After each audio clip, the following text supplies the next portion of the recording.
Des images de bord de mer aujourd'hui dans l'album de Piste Verte.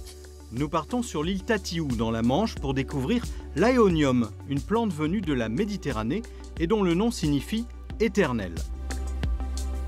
Mais pour commencer, focus sur un animal à tentacules qui peut faire peur aux adeptes des bains de mer, mais qu'on connaît finalement très mal, c'est la méduse. Arnaud Le Maréchal, médiateur environnement sur l'île, nous dévoile les secrets de la méduse bleue baptisée Aurélie.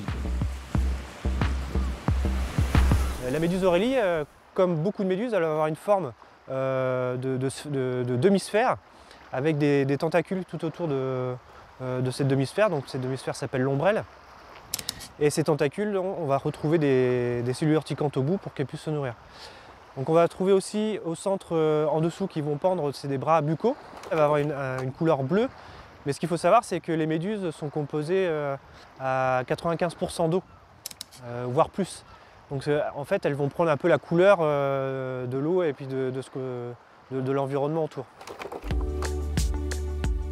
Les méduses font partie du plancton, mais on s'imagine le plancton comme des ailes qui sont microscopiques, mais pas tout le temps. Et les méduses Aurélie en sont la preuve, c'est qu'elles peuvent mesurer jusqu'à 40 cm de diamètre. Alors le plancton, quand même, pour rappel, c'est des animaux ou des végétaux qui ne sont pas capables de nager à contre-courant. S'il y a des vagues ou des courants ou une tempête, le vent va les ramener sur le bord. Et bon, au bout d'un moment, elles vont s'échouer. Les méduses, on les connaît, donc la forme de demi-sphère qui flotte dans l'eau. Mais en fait, ça, c'est juste une partie du cycle de vie de la méduse. La méduse, en fait, elle a un peu une vie cachée. Quand elle va se reproduire, elle va former une larve. Et la larve de méduse, elle va tomber sur le fond. Et elle va se développer de ce que l'on appelle un polype. Ça va ressembler en fait à une anémone, avec des tentacules, qui va être fixé sur un support, donc un rocher ou un coquillage ou autre support. Le polype, en fait, il va ensuite se développer. Ça va produire en fait des petites méduses qui vont s'éjecter en fait du polype. Et en fait, ces petites méduses, elles vont grandir et devenir des méduses adultes. Donc elle n'a pas vraiment de prédateurs, donc c'est pour ça que elle peut poser pas mal de soucis, hein, notamment par exemple dans une centrale nucléaire. Ça peut poser des problèmes pour les pompes qui vont se colmater pour refroidir les réacteurs, pour pomper l'eau. Dans les filets de pêche aussi, hein, ça peut provoquer un colmatage. Nous, pour l'homme, elle peut poser des problèmes, mais elle fait quand même partie d'un écosystème qui fait qu'il y a un équilibre qu'il ne faut pas perdre non plus. Elles sont très résistantes aux pollutions et aussi notamment aux pollutions des engrais, parce que les engrais, en fait, ça va provoquer la production de phytoplancton, de plancton végétal, ensuite de zooplancton, plancton animal, dont va se nourrir la méduse.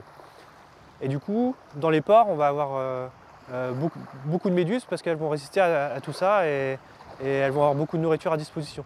Et vu que le port de Savoie n'est pas très loin, on peut avoir beaucoup de méduses qui peuvent se retrouver autour de Tatiou. Ça peut avoir des conséquences assez importantes sur les stocks de poissons qui sont utilisés pour la pêche, mais aussi qui sont mangés par d'autres espèces donc de poissons et puis aussi pour les oiseaux qui en dépendent. Elles vont piquer en fait leur proie et de la même façon elles peuvent nous piquer. Sauf que nous on a une peau qui est quand même plus épaisse, donc elles ne vont pas nous piquer, ça dépend de la sensibilité de la peau.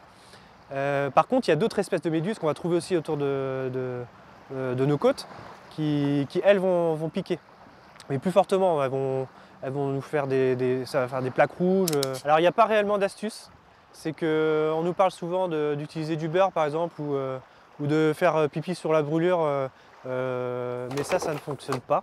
Pour une piqûre de méduse, je pense qu'il faut mieux prévenir un médecin, aller en pharmacie. Pour certaines méduses, faut pas trop attendre aussi parce qu'il y a des piqûres qui peuvent être plus dangereuses que d'autres, qui peuvent provoquer des arrêts cardiaques ou ce genre de choses. Restons vigilants avec la méduse et faisons maintenant connaissance avec une famille de plantes beaucoup plus inoffensives. L'Aeonium est ce qu'on appelle une succulente. Elle vient du sud et ses nombreuses variétés sont particulièrement décoratives.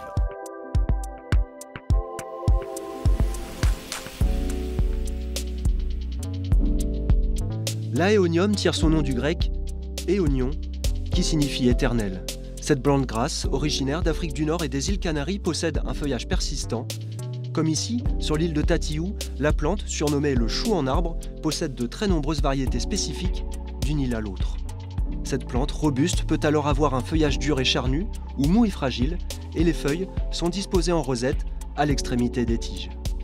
Selon les espèces, la couleur de ces feuilles varie du vert pâle au pourpre et du jaune au rose. L'Aeonium fleurit dès la fin de l'hiver et donne de belles fleurs jaunes, blanches ou rouges. Facile à cultiver et très résistante, cette succulente ornementale se trouve facilement en jardinerie.